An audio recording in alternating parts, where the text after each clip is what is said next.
ස්වාමීන් වහන්සේ අවසරයි.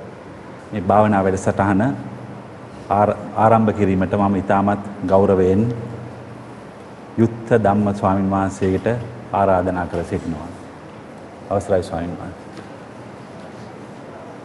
නමෝ තස්සේ භගවතෝ අරහතෝ සම්මා සම්බුද්දස්සේ නමෝ තස්සේ භගවතෝ අරහතෝ සම්මා සම්බුද්දස්සේ නමෝ තස්සේ භගවතෝ අරහතෝ සම්මා සම්බුද්දස්සේ පූජාච පූජනීයානං ඒතමංගල මුත්තමන්ති. Thank you, Venerable Kusadhamma Thero, for inviting me to give a talk on meditation today. And I'd like to appreciate all of those of you who have come here today for the purpose of paying puja to the Buddha, to the Triple Gem.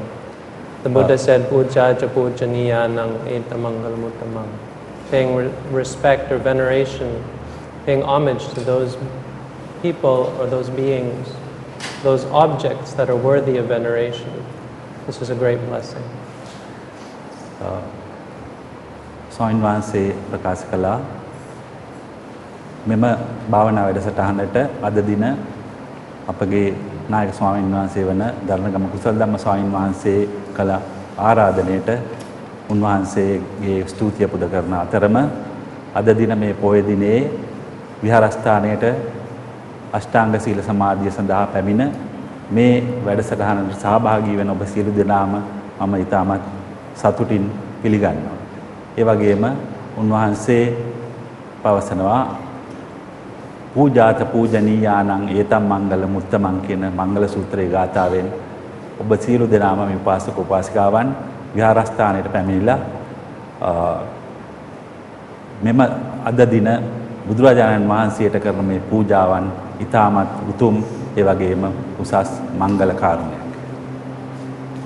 So the question then is, here we've come today to puja, to pay veneration and homage to the Buddha, to the Dhamma, to the Sangha.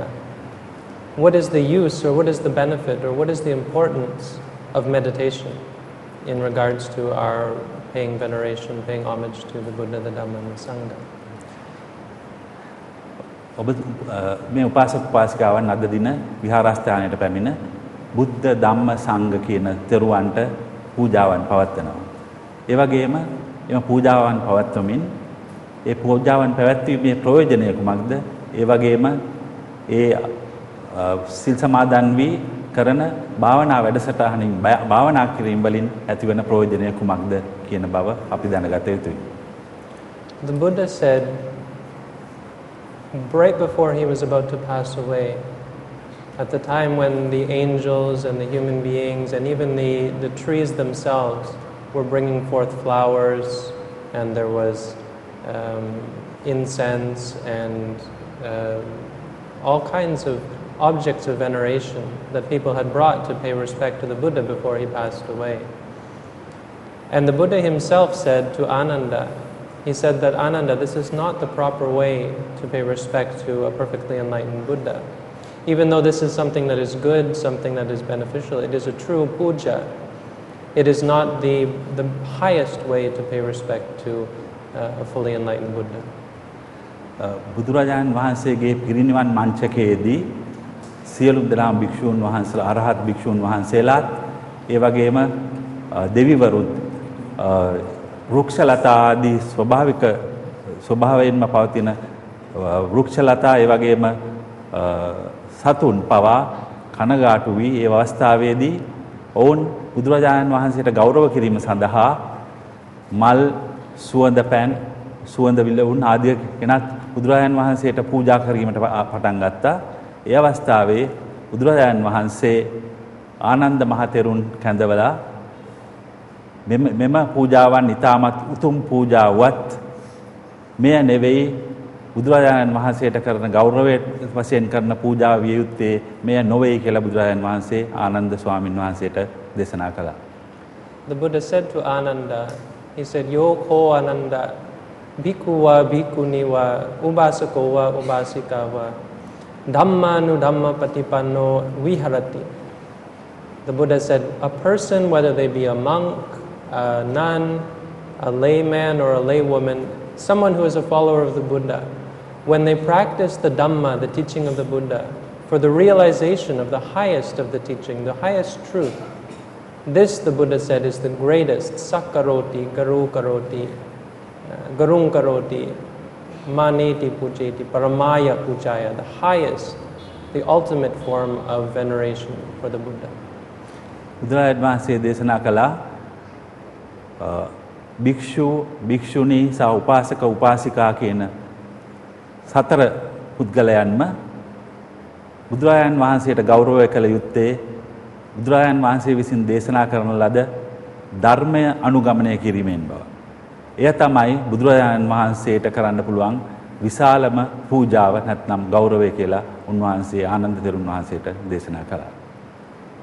So actually meditation, the practice of bhavana, the practice of mental development, is the greatest thing we can do on a Poya day, on a day that is put aside for veneration of the Buddha, put aside for the development of holiness. It's not to venerate simply those objects of holiness, but to develop holiness inside of ourselves. Because everything that we do, whether it's offering flowers or incense or candles to the Buddha, or whether it's chanting or anything we do in veneration, if our mind is not pure, if our mind is not full of wholesomeness or with the intention to do a good deed, then the deed itself cannot be considered to be veneration, cannot be considered to be a wholesome, a kusala, a beneficial act. උන්වහන්සේ දේශනා කළා මෙවැනි පොය දිනයක භාවනා කිරීම තමයි ඊ타ත්ම වැදගත්ම පූජනීය කර්මය. අපි විහාරස්ථානයට පැමිණිලා පොය දිනේදී මල් පූජා කරනවා, සුවඳ දුම් පූජා කරනවා, ඒ වගේම පහන් පූජා කරනවා. නමුත් මේ අවස්ථාවේ තමන්ගේ මනස නිවැරදි හොඳ සිතුවිලි නැතිව වැරදි සිතුවිලි තියා තබාගෙන මෙම පූජාවන් කරනවා නම් එම පූජාවන්ගෙන් කිසිම ඵලයක් තමන්ට ලැබෙන්නේ නැහැ. ඒ නිසා මුලින්ම තමන්ගේ හදවත තුල තමන්ගේ ශරීරය තුල ඒ ශ්‍රද්ධා ගුණය තැන්පත් කරගෙන තමයි මෙම පූජාවන්ට සහභාගී වූ යුත්තේ. ඒ නිසා තමයි මෙම පොය දිනේ සිල් සමාදන් වීමෙන් භාවනා මගින් තමන්ගේ මනස පිරිසිදු කර ගැනීම තමයි ඊ타ත්ම වැදගත් දේවන්නේ. The Buddha said the mind comes first. Mano pubangama dhamma. All dhammas, whether they be kusala dhamma or akusala dhamma, they come from the mind. They have the mind as their root. So mental development is essential in the development of goodness, of punya, and for the practice of puja, for the practice of homage of the Buddha.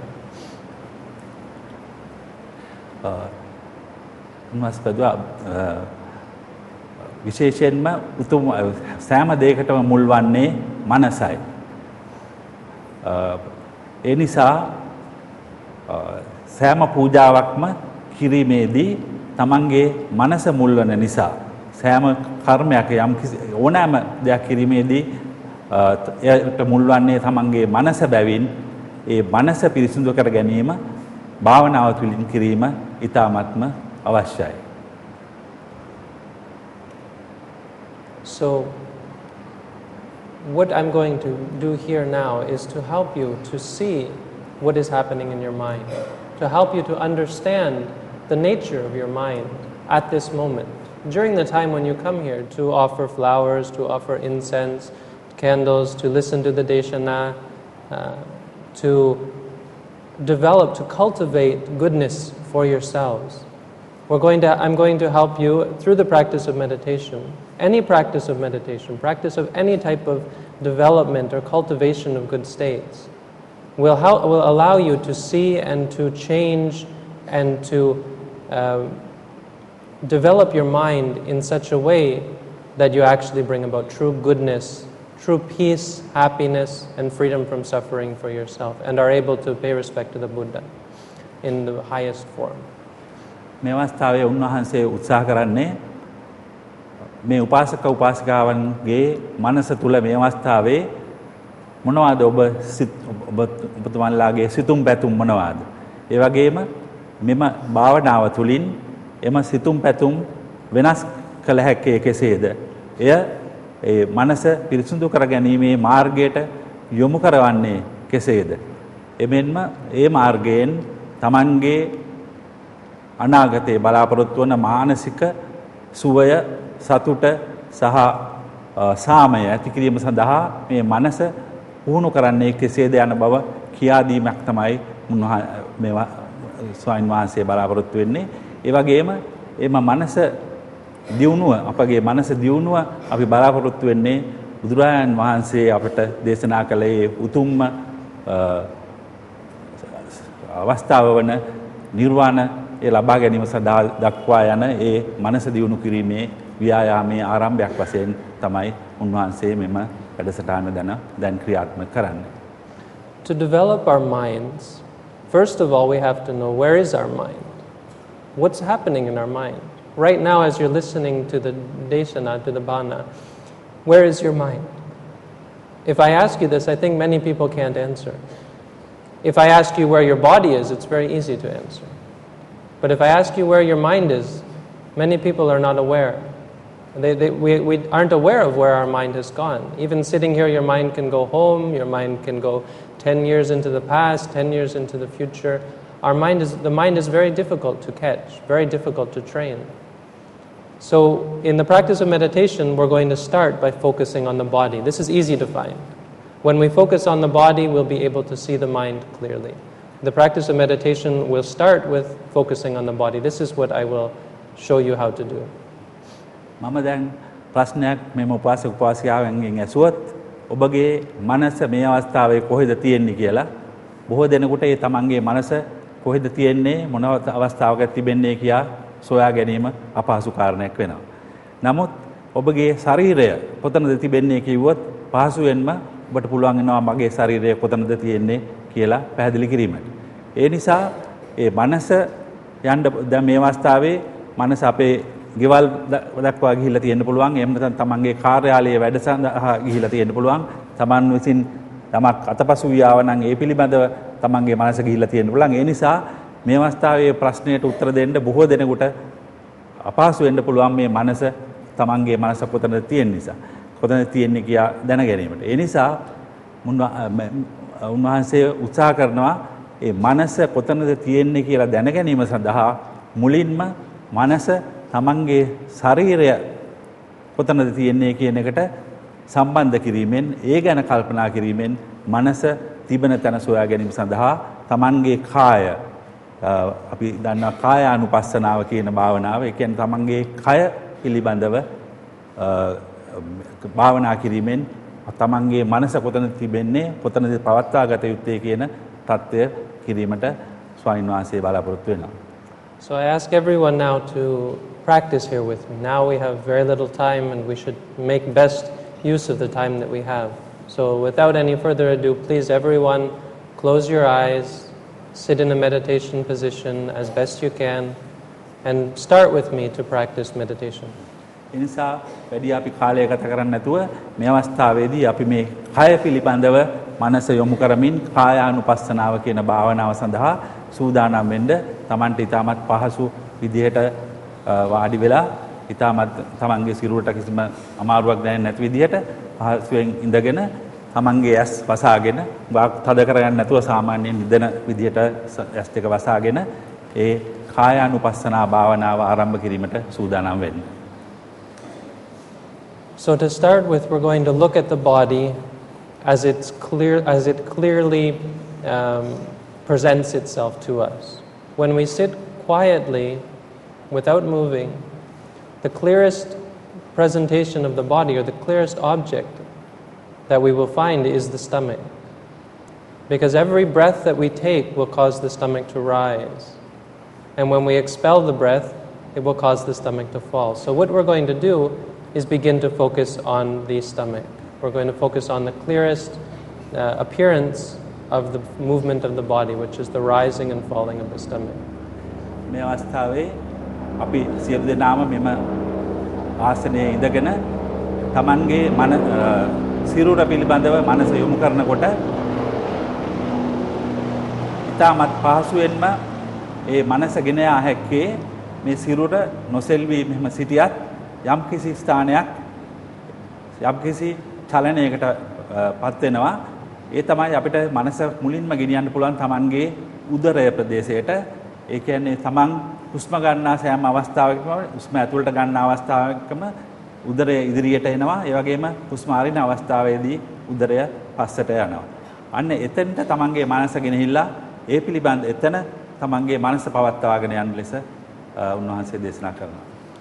There's nothing special about the stomach, but what's special is when we focus on any object of the body, we're going to see the mind clearly. We're going to see at what our likes, our dislikes, all of our judgments, all of our kilesa, all of the good and bad things that exist in our mind, we'll be able to see clearly. මේ උදරයේ විශේෂත්වයක් මොකුත් නැහැ. නමුත් අපේ මනස එතෙන්ට ගේන්නේ ඒ තමයි ඒ චලනය වෙන ස්ථානය. ඒ නිසා එතෙන්ට මනස ගෙනහිල්ලා මනස එතන පවත්වා ගත යුතුයි. ඒ පවත්වන අවස්ථාවේදී තමන්ගේ මනසේ නොයෙකුත් සිතුවිලි ඇති වෙන්න පුළුවන්. හොඳ සිතුවිලි, නරක සිතුවිලි, අනවශ්‍ය කල්පනා. ඒ සියල්ලත් ඉවත් කරමින් තමන්ගේ මනස මෙම උදරයේ ගමන, ඒ කියන්නේ ඉස්සීම සහ පහත් වීමට යොමු කරන ලෙස ඉල්ලා සිටිනවා. So what we want to do is to create clear awareness of the rising for what it is, to not give rise to any judgment, any misunderstanding, to not get lost in our conceptions, our ideas, our thoughts, our judgments, not to make more of the object than what it is. In order to do this, we remind ourselves this is rising. As the Buddha said, when you walk, know that you're walking. When you sit, know it as sitting. When you stand, know it as standing, and so on. Whatever happens in the body, know it as it is. When you know the rising, know it simply as rising. මේ අවස්ථාවේ අපි උත්සාහ කරන්නේ මේ භාවනාවෙන් මනසේ මොන අදහස් කල්පනා තිබුණත් මනස උදරයට සම්බන්ධ කරලා උදරයේ ඉදිරියට එනකොට නැත්නම් පිම්බෙනකොට දැන් මේ උදරය ඉදිරියට ගමන් කරනවා. ඒ උස්ම ගැනීමේදී ඇතිවන චලනය ඒ පමණයි කල්පනා කළ යුත්තේ. ඒ වගේම හුස්ම හරින අවස්ථාවේ උදරය පස්සට යන විට එහි තමන් දැනගත යුතුයි මේ උදරය පිටිපස්සට යන බව. ඒ බුදුරජාණන් වහන්සේ දේශනා කළා වගේ සෑම අවස්ථාවකම යම් කිසි දෙයක් කිරීමේදී ඉඳගෙන සිටීමේදී තමන් දැනගත යුතුයි තමන් ඉඳගෙන සිටින්නේ. කෙලින් හිටගෙන සිටින විට තමන් දැනගත යුතුයි මනසින් තමන් හිටගෙන සිටින්නේ. ඒ වගේම තමන් සක්මන් කරනවා නම් තමන් දැනගත යුතුයි තමන් සක්මන් කරනවා කියලා. ඒ නිසා මොන සිතුවිලි හිතට ආවත් මනස තිබිය යුත්තේ තමන් ගත කරන අවස්ථාවේ කරන කාර්යය පිළිබඳවයි. ඒ නිසා දැන් මේ අවස්ථාවේ තමන්ගේ සිත තිබිය යුත්තේ මේ උදරයේ ඉදිරියට එනවා. දැන් ඒ මනසින් දැකිය යුතුයි, මනසින් සිටිය යුතුයි. ඒ වගේම උදරය පිටුපස්සට යාම පිළිබඳව තමන්ගේ මනස පවත්වා ගත යුතුයි. So when the stomach rises, simply say to yourself in your mind, putting your mind at the stomach, rising. And when the stomach falls, in your mind, not out loud, at the stomach, say to yourself, falling. දැන් මේ මනස මෙම තියාගෙනවා තමන්ටම සිතෙන් කියාගන්න මනස වෙනත් තැනකට නොයම සඳහා ඒ උදරය ඉදිරියට එන විට උදරය උන්වහන්සේ දේශනා කළා වගේ රයිස් කියලා තමන්ගේ හිතෙන්ම මේ ඉදිරියට එනවා කියන වචනයත් ඒ වගේම හුස්ම හරින විට උදරය පස්සට යන විට ඒ තමන්ගේම හිතෙන් කියලා එහිම මනස පවත්වාගෙන යන්න දැන් උදරය පල්ලෙහාට යනවා කියලා.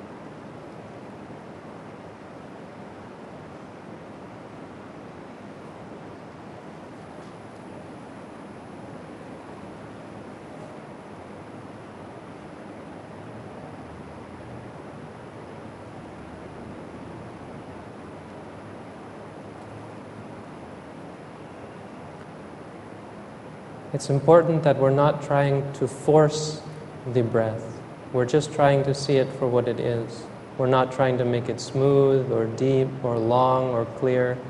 If you can't feel it, you can put your hand on your stomach. And this will help you to feel the movement clearly.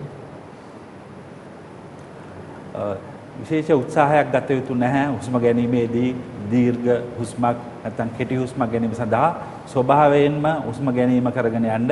ඒ වගේම මේ අවස්ථාවේදී පුළුවන් තමන්ගේ උදරය මත තමන්ගේ අත තබලා මේ උදරයේ චලනය මනසින් දැනගන්න. මේ උදරය ඉදිරියට එනවා පස්සට යනවා කියන එක තමන්ට හොඳින් මනසින් දැනගැනීමට පුළුවන් තමන්ගේ උදරය මත අත තබාගෙන හුස්ම ගැනීමෙන් ස්වභාවික ලෙස. Now, as we focus on the stomach, simply rising, falling, we'll see that there are many other things that we didn't notice before. And this is the purpose of focusing on the body. The next thing that we're going to see, most likely, is the sensations, the Vedana. When we're sitting quietly, watching the rising and falling, we'll find that our mind is distracted by pain, aching, soreness, by happy feelings, by calm feelings. And we should acknowledge these as well. When we feel pain, simply saying to ourselves, pain, pain, pain, seeing it for what it is. When we feel happy, happy, happy, seeing it for what it is, and calm, calm, calm. Simply reminding ourselves, it is what it is. There's nothing good, bad, me, mine about it. මේ අවස්ථාවේම භාවනාව කරමින් සිටන විට සිරුරේ වෙනත් තැන්වල වේදනාවක් නැති වෙන්න පුළුවන් මේ විදිහට එක විදිහට ඉඳගෙන ඉන්නකොට. ඒතකොට වේදනාවක් ඇති වෙන්න පුළුවන්, සිතේ සතුටක් ඇති වෙන්න පුළුවන්, වෙනත් හැඟීමක් හිතේ ඇති වෙන්න පුළුවන්. ඒ අවස්ථාවේදී කිසිම දෙයක් කරන්න නැතුව Tamanගේ හිත එතෙන්ට යොමු කරන්න. මේ මගේ සිරුරේ මෙම ස්ථානයේ වේදනාවක් ඇති වෙනවා, වේදනාවක් ඇති වෙනවා, වේදනාවක් සිත එතෙන්ට යොමු කරන්න. එහෙම නැත්නම් සිතේ යම් කිසි සතුටක් ඇති වුණා නම් එය දැනගත යුතුයි. සිතෙන් මම මගේ සිතේ සතුටක් ඇති වුණා කියලා. ඒ වගේ තමන්ගේ සිරුරේ ඇතිවන වේදනාවන් පිළිබඳව මේ අවස්ථාවේ අපිට සිත යොමු කරගන්න පුළුවන්. ඒ තමන්ගේ ශරීරයට දැනෙන එම වේදනාවන් අනුව වේදනානුපස්සනා කියන භාවනාව. When the Vedana disappears, we simply come back again to the rising and the falling of the stomach. එම වේදනාව ටික වෙලාවකින් නැතිව යන විට නැවතත් අපගේ සිත ආපහු යොමු කරන්න ඕන උදරයේ මෙම චලනය වන භාවනාවට නැවතත් අපි පැමිණිය යුතුයි.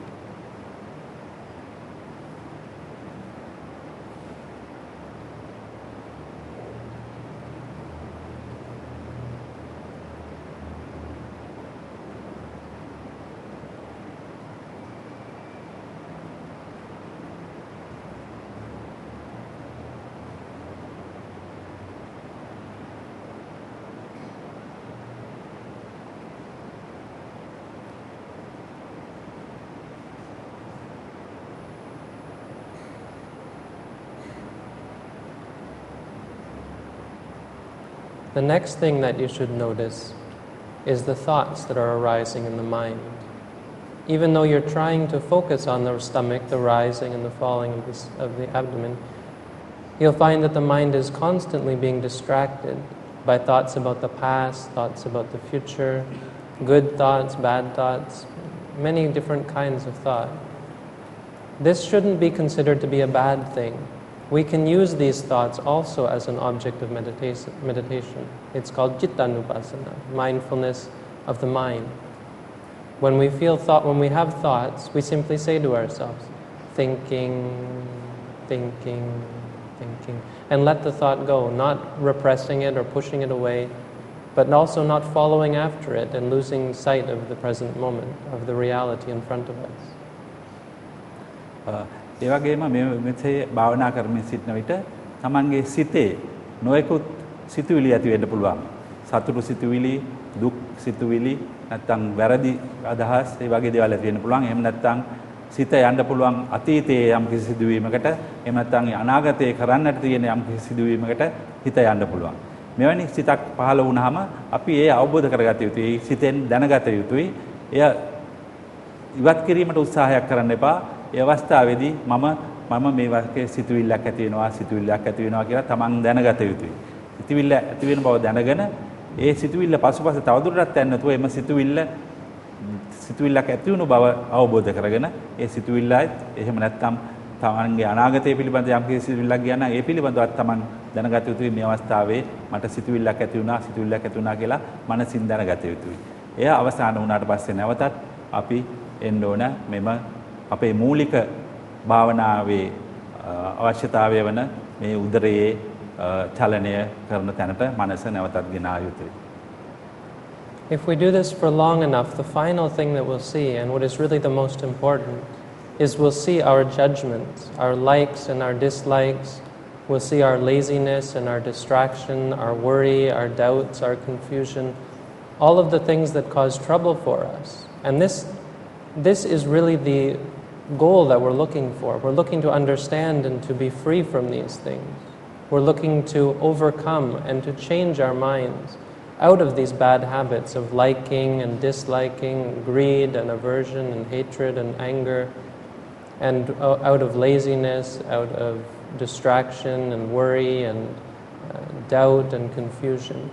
So during the time that we're practicing, when any of these things arise, we should, in the same way as everything else, see them for what they are and come to understand that they're only arising for our detriment. When we see them for what they are, we'll let go of them. When we like something, simply saying to ourselves, liking. When we dislike something, disliking. When we feel drowsy or lazy, we say drowsy, or tired or lazy. When we are distracted or confused, we say distracted, or confused, or worried. When we have doubt, we say to ourselves doubting. Simply seeing it for what it is and not using it to create all sorts of stress and suffering for ourselves. මේ අවස්ථාවේ අපි උත්සාහ කළ යුත්තේ අපි අපගේ මනස නොයෙක් අදහස් වලට යෑම වෙනස් කිරීම. ඒ කියන්නේ මේ අවස්ථාවේ භාවනා කරමින් සිටන විට නොයෙකුත් අදහස් මනසට එන්න පුළුවන්. සතුට ගෙන දෙන අදහස්, එහෙම නැත්නම් දුකක් ගෙන දෙන අදහස්, ඒ වගේම කම්මැලිකමක් ඇති වෙන්න පුළුවන්, සැකයක් ඇති වෙන්න පුළුවන්. මේ එවැනි ඕනෑම අදහසක් හිතට ඇතුළු වෙන්න පුළුවන්. එවැනි අවස්ථාවලදී තමන් දැනගත යුතුයි මෙවැනි දෙයක් මට මගේ සිතට ඇති වුණා කියන එක තමන් අවබෝධ කරගත යුතුයි. කියන්නේ අවස්ථාවේ මම කැමති දෙයක් පහළ වුණා සිතේ, ඒ ගැන මම අවබෝධයක් ලබා ගත්තා මේ මනසින්. මම ඒ මනස ඒ පිටිපස්සේම ගෙනියන්නේ නැතුව අපි සිතාගත යුතුයි මනසට මෙවැනි දෙයක් දැනුණු බව. ඒ අනුව ඒ මනසේ සිදුවෙන එම බාධක, මේ භාවනාව කිරීම සඳහා ඇතිවන බාධක, ඒ පිළිබඳව අපේ සිත වෙනත් තැනකට යෑම, ඒ පිළිබඳව සැකයක් ඇතිවීම, කම්මැලිකමක් ඇතිවීම, නිදිමත ගතිය ඇතිවීම, මෙවැනි දේවල් තමයි මේ භාවනාවට තිබෙන බාධාවන්. ඒ බාධාවන් නැති වෙනකොට Taman අවබෝධ කරගත යුතුයි මනසින් මෙම බාධාවන් නැති වෙනවා කියලා. ඒ නිසා ඒවා නැති කර ගැනීම තමයි අපේ මනස දියුණු කරගන්නවා කියන්නේ භාවනාව මගින්. ඒ නැති කර ගැනීම සඳහා ඒ පිළිබඳව යම්කිසි තද තීරණයක් නොගෙන අපි මනසින්ම අවබෝධ කරගත යුතුයි මේ බාධාවන්ට පැමිණෙනවා මගේ භාවනාව දිගටම කරගෙන යෑමට අපහසු වන මෙම බාධාවන් නැති වෙනවා. ඒවා අපි වෙනස් කරගත යුතුයි කියලා ඒවා අවබෝධ කරගෙන නැවතත් භාවනාවේ මුල් අවස්ථාවට අපි පැමිණිය යුතුයි. So now let's just try this for just a few minutes together without any talking. Please keeping your eyes closed and trying to focus first on the body and then on the feelings, the mind, and the hindrances, the Dhamma, the liking and disliking and so on. මේ අවස්ථාවේ දැන් අපි සියලු දෙනාම අපි මුල සිටම නැවතත් කය පිළිබඳව අපේ උදරයේ පටන් අරගෙන එම භාවනාව කරමින් ඒවන් කායानुපස්සනාව, වේදනානුපස්සනාව, තමන්ගේ ශරීරයේ ඇති වෙන වේදනාවන් පිළිබඳවත්, ඒ වගේම චිත්තානුපස්සනාව, තමන්ගේ සිතුවිලි ඇති වෙන පිළිබඳවත්, ඒවන් ධම්මානුපස්සනාව anu එයට මේ භාවනාවට ඇති වෙන බාධක ගැනත් දිගටම දැන් තමන්ගේ දෙනෙත් වසාගෙන තාමත් හොඳින් මෙව භාවනාවේ යෙදෙන්න සියලු දෙනාම උත්සාහ කරමු.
This is a basic explanation of how to practice insight meditation. Before you finish, before you open your eyes, please take a moment to make a wish for happiness and peace and freedom from suffering for yourself, for all of the people in this room, for all of the angels and all of the beings who care for and guard this monastery, for all of the beings in the monastery, for all of the beings in this city, all of the beings in this country, in this world, for all beings, may they be happy, may they find peace, and may they be truly free from all suffering. උන්වහන්සේ දේශනා කළා මේ තමයි මූලිකම පදනම විපස්සනා භාවනාව ආරම්භ කිරීම සඳහා මෙම භාවනාව අවසන් කිරීමට කලින් Tamanගේ ඇස් විවර කිරීමට කලින් මෛත්‍රී භාවනාවේ යෙදෙන්න කියලා මෙම විහාරස්ථානයේ වැඩවසන ස්වාමින් වහන්සේලාට කරුණාව දක්වමින් ඒ වගේම මෙම ප්‍රදේශයේ විහාරස්ථානයේ වැඩ කටයුතු කරන අනිත් සියලු දෙනාටම සියලු සත්වයන්ටම කරුණාව දක්වමින් මෛත්‍රී භාවනාවෙහි කෙටි කාලයක් යෙදෙමින් තමන් පිළිබඳවත් මේ මෛත්‍රිය යොමු කරමින් තමන්ටත් මේ දුකින් නිදහස් වන අමා මහ නිවන් සුවය අත්වීම සඳහා මෛත්‍රී භාවනාව ටික වෙලාවක් පවත්වා මෙම භාවනාව අවසන් කරන්න කියලා.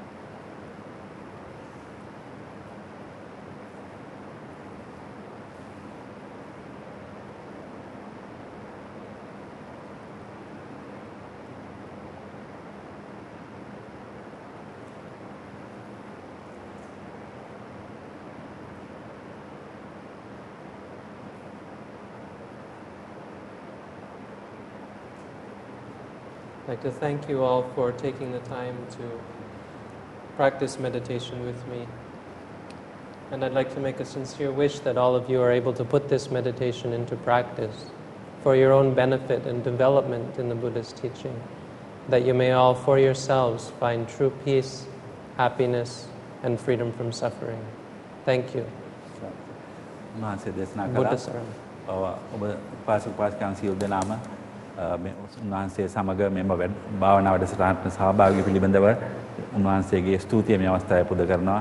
ඒ වගේම උන්වහන්සේ ප්‍රාර්ථනා කරනවා අප සියලු දෙනාටම මේ සාමය සතුට ඒ වගේම මේ දුකින් නිදහස් වූ නිවන් සුවයත් වේවා කියලා ප්‍රාර්ථනා කරනවා.